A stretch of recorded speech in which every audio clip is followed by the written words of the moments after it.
नमस्कार व्यूअर्स, आपका स्वागत है रेडियो द्वारका में। आज हम एक बार फिर आए हुए हैं श्रेया आई सेंटर में और मेरे साथ हैं doctor Rakesh Gupta. Doctor Rakesh Gupta specialist हैं लेसिक लेज़र के और कॉर्निया ट्रांसप्लांट के। डॉक्टर राकेश, आपका एक बार बहुत बहुत स्वागत है। धन्यवाद। डॉक्टर राकेश, मैं आपसे एक चीज़ जानना चाहूँगा कि मोतियाबिंद की जब हम बात करते हैं तो एक सफ़ेद मोतियाबिंद होता है, एक काला मोतियाबिंद होता है। इन दोनों में अंतर क्या सिर्फ रंग का है या कुछ और भी होता है, या इनके नाम ऐसे पड़ गए हैं?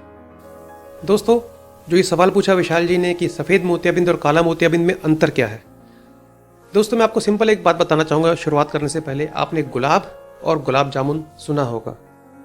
दोनों में गुलाब शब्द आता है, लेकिन गुलाब एक फूल होता है, गुलाब जामुन एक मिठाई है, उसमें गुलाब का कोई रोल नहीं है।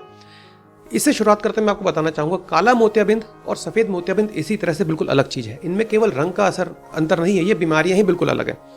आमतौर पर लोग सोच बैठते हैं कि अगर सफ़ेद रंग का है तो सफ़ेद मोतिया है और काला में काला रंग का मोती बन जाएगा। नहीं दोस्तों, सफ़ेद मोतियाबिंद में एक तरह का आँख के अंदर लेंस होता है, जिसमें सफ़ेदी आने से उसे मोतियाबिंद कहा जाता है, कैटरेक्ट कहा जाता है। और वो सफ़ेद इसलिए बोला जाता है क्योंकि उसमें सफ़ेदी आने लगती है, और मोती इसलिए कहा जाता है क्योंकि वो गोल एक मोती की तरह बन जाता है, जिसको ऑपरेशन करके निकाला जाता है और लेंस लगाया जाता है।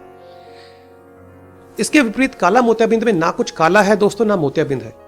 काला मोतियाबिंद एक्चुअली एक बीमारी होती है ग्लूकोमा, उसको काला मोतिया कहा जाता है। एक्चुअली काला रंग से जुड़ा हुआ शब्द है बुरा, यानी कि नुकसानदेह।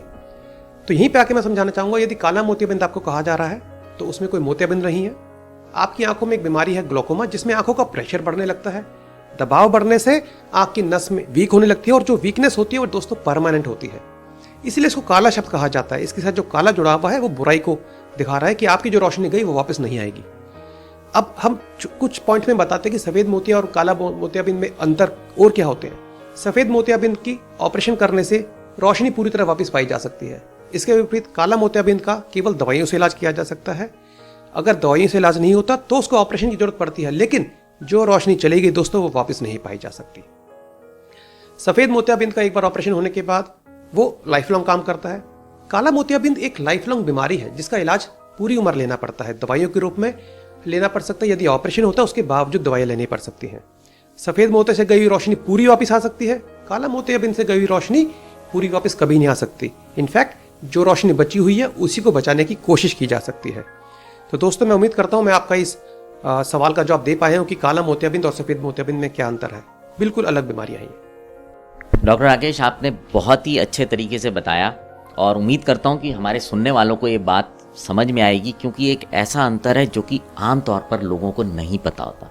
सो व्यूअर्स, अगर आपको ये जानकारी अच्छी लगे तो इसको अपने तक ही मत रखिएगा, इसको और लोगों के साथ भी साझा कीजिएगा।